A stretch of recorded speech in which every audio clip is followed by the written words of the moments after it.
I'm doing good. Feeling pretty good like you are that we got another win. You know, we've been riding a little bit of a wave, of a pretty good wave of picking the right winners. And the fight just ended. We live streamed with our community, the ropes, the subscription base that you developed.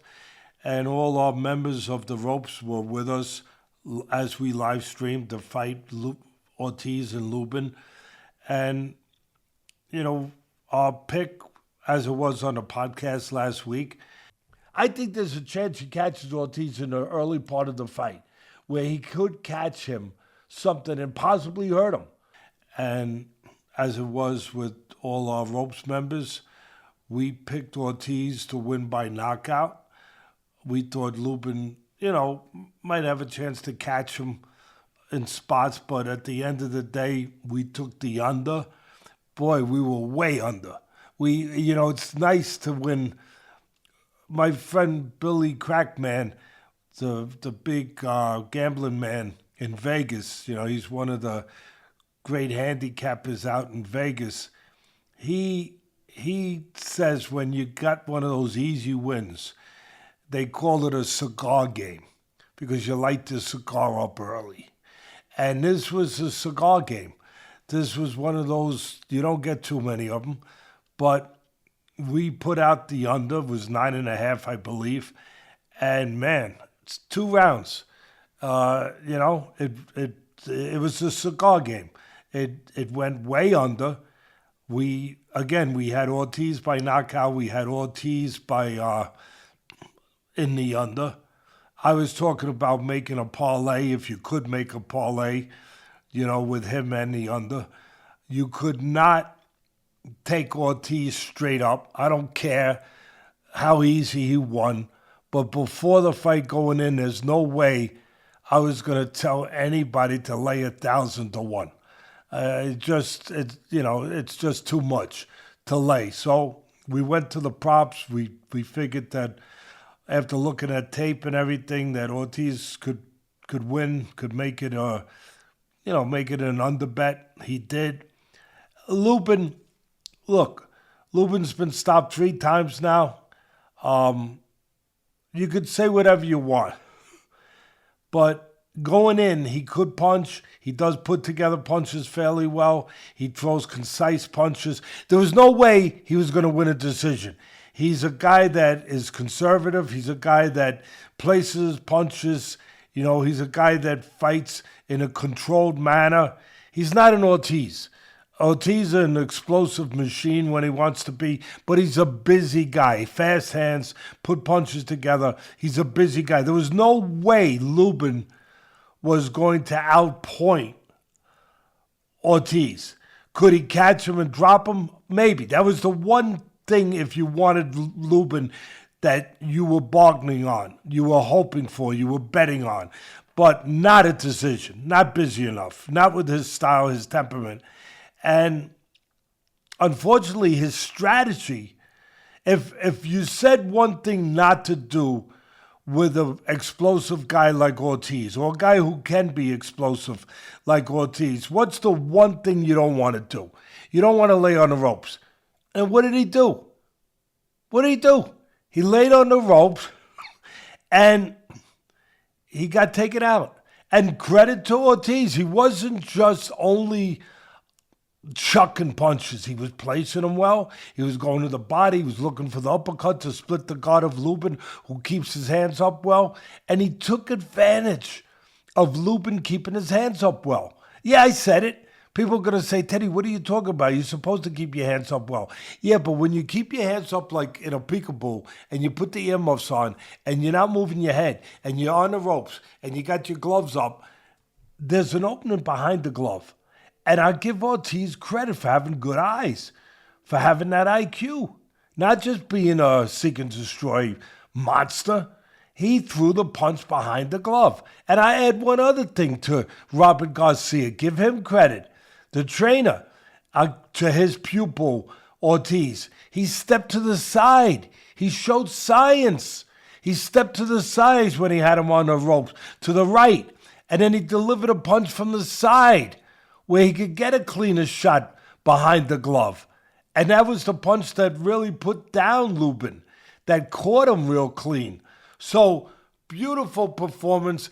What I liked the most about Ortiz's performance was there was a control, ferocity. Yeah, he was ferocious, but there was a controlled ferocity. He was smart. He came in behind the jab. He didn't get over anxious. He got in the kitchen. He cooked up a storm, but he did it by placing punches well. And he mixed defense with offense. He moved his head on the way in. He got inside. He got his head into good defensive position while he was throwing the punches. He showed me a nice package. He showed me a nice added dimension that, quite frankly, he found in the Bohocek fight, which was his toughest fight. It was a dangerous fight. It was a fight he got dropped twice. It was a fight for the first time he went to distance. But in that fight, he showed that he could use a jab. He had good hand speed. He could use his legs. He could do something other than knock you out. He could do something else. And then, of course, he went into his last fight. In his last fight with Madrimov. Yeah, with Madrimov. And he showed a mixture of using his jab, boxing, and then being that ferocious guy. Getting inside, working on the inside with Madrimov, putting punches together, showing the old Ortiz that we love. The Ortiz that does explode on you. The Ortiz that does throw vicious body punches. The only thing with Madrimov, he got caught. He got caught in between. That's where I was thinking maybe Luben would have a chance to catch him. But Luben, putting himself on the ropes, took that chance away from himself. And the difference here was Madrimov had a better chin than Luben. I don't think he's a better puncher than Luben. I think Luben, if he could have caught him, probably could have put a little bit more on it than Madrimov. But Madrimov had a better chin. And Madrimov, with his 300 amateur fights and his experience of going the distance with Crawford, he was able to survive. Luben was not. At the end of the day, what a matchup it's going to be with him and Ennis. Because that's all people walked away from. They walked away, and you saw it in the ring. They already started promoting it, him and Ennis. I'm going to break that fight down. I'm going to look at film. I'm looking forward to doing that.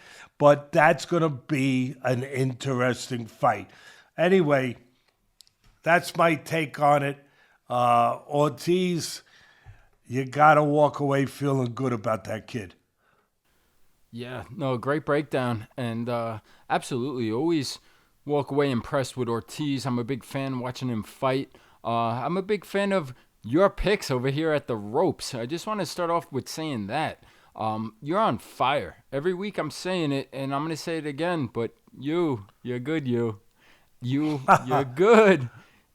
I'm going to rattle them off. Since we started the ropes, September 13th was the first fight pick given. That was the Terrence Crawford card.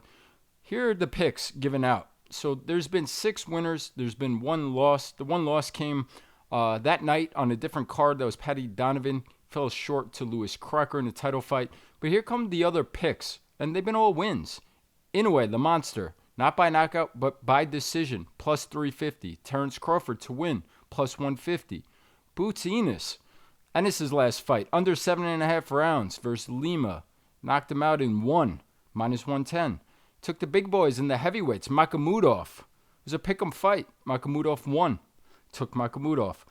Wardley by KO, plus 270. And how about Vergil Ortiz? It's really the only favorite. Minus 150. Weren't laying the minus 1,000. Minus 150 by knockout. That's 6 out of 7 picks there at the ropes. Our community's making money. They're having fun. We're going to insert again, show you guys the link. But take a look. Check us out. There's much more than just the picks. We did a Q&A, live Zoom, Teddy's fight companion, fight commentary for the fight tonight. We'll be doing another fight November 22nd for the big Saudi card. There's tips. There's so much more. Take a look. That's the ropes. And with that being said, but I just want to wrap up that fight. That fight was in Texas. That was on DAZN. And Vergil Ortiz, like you said, he set it up for Boots. Boots was there in the ring, but I just want to go back a second. I just want to touch on Luben because you gave all the credit to Ortiz, rightfully so, his trainer. right? Robert Garcia.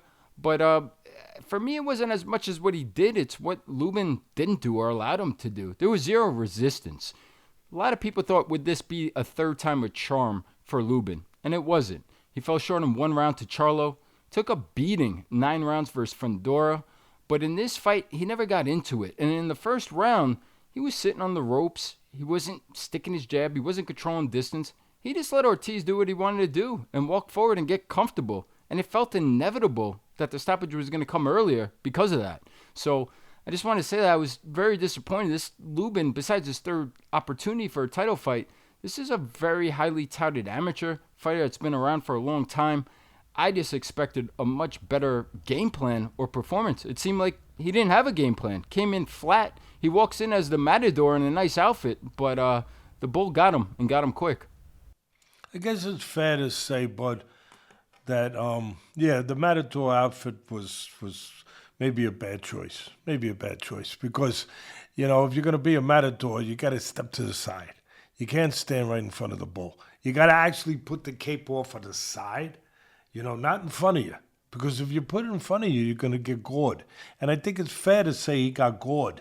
But at the end of the day, as far as the jab, you made a good point. We were watching the fight, live streaming, like we said, with our group, with the ropes. And it was fun. It was fun watching with those guys. They could get to ask questions during the fight. We were talking back and forth. They were listening to my commentary. And you brought up during the fight that he's not using his jab enough, Luben. I said he's jabbing, but he's pushing it. He's using it like a measuring rod rather than snapping it out to control range to keep Ortiz at a certain distance and then try to catch him before he closes the distance. But he was pushing it. And when you push a jab, you allow the aggressive fighter to walk right in. There's no resistance. There's nothing keeping him out. He can walk. If you're throwing a half a jab, you know what that's? You're allowing the guy to come halfway in already. You're already saying, look, I'm not throwing it all the way out here. I'm not snapping it. So by throwing it and pushing it halfway, I'm going to let you come halfway in. You can't do that with a guy as dangerous and as explosive as Ortiz is. And he paid a price. He paid a price ultimately for that. At the end of the day, look, Luben never got to where a lot of people, he decided not to go in the Olympics. He was a young kid. He skipped the Olympics. He turned pro. A lot of people thought he was going to be the next guy. And he never got there. He got opportunities to fight for the title. But if you look at his resume, every time he fought at that next level, that level that you have to win at if you're going to be the guy, he came up short. He just came up short. He was the fans will understand this. You guys, you say it all the time. There's levels to this thing. There's levels to this thing. Yeah, I agree with you. And those levels were shown again. There's levels to this. And he never was able, it's not a knock on him. He's a fighter. Not too many people could do what Luben did, to get in that ring and face another man and win most of his fights. But at that next level, he was never able to do what had to be done. He would come up short. And he came up short.